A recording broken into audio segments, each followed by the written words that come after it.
Hi everyone, it's Debbie here with episode 4 of our emotion series.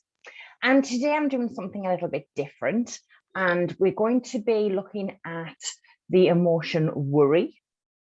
And the reason I'm doing it a little bit different this week is because worry is a strange one in the respect that, a lot of people use the word worry when they're anxious. They use the word worry when they're fearful, and they use the word worry when they're stressed. Okay, so this week what I'm going to be doing is we're going to be exploring the emotion worry through some questions.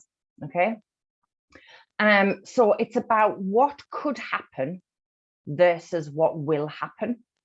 And I've got a few notes in front of me, so if you see me looking down, that's the reason why, because I can't remember all of the questions. And the thing is, when you worry about something, you often imagine that the worst thing is going to happen. And when in reality, they may never come true. What could happen isn't always the same as what can or will happen. So when you come to this recording, because I've recorded this week and not gone live, just purely time factor.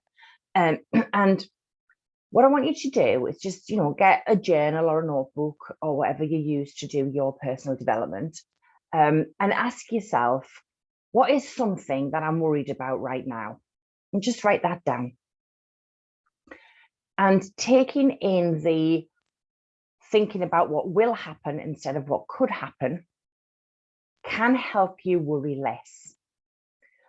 Whenever you start to worry, answer the following questions. So when you've written down what it is that you're worrying about right now, ask yourself the following questions.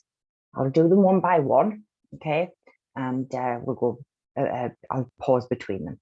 So the first one, what are some clues that your worry will not come true? Because often what we find is that there are things happening around us that can tell us that the worry potentially may not come true. So just see what's going on around you that actually shows you that your worry that you've got may not come true. The next one, if your worry does not come true, what will happen instead?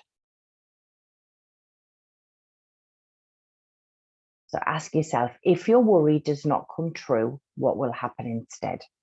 And I don't want you to overthink these questions, okay?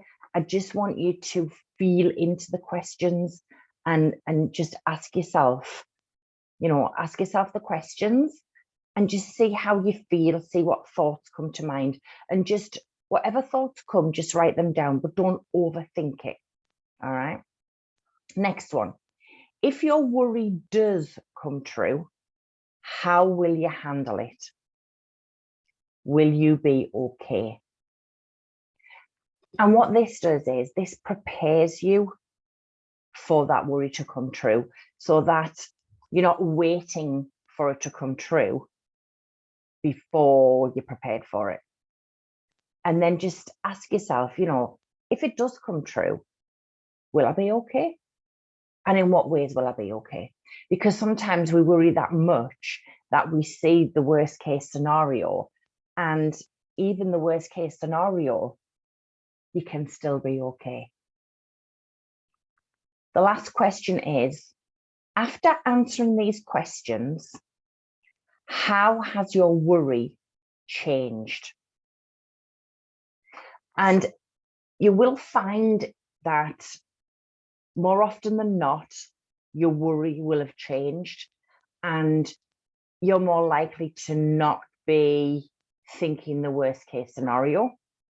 You will be better prepared for if the worry does come true.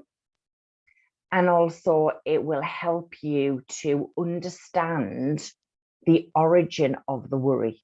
Where has the worry come from? And is that worry necessary, you know, or is it something that, and I've been, you know, a person who has done this, created the worry that wasn't actually needed to be created, if that makes sense to you.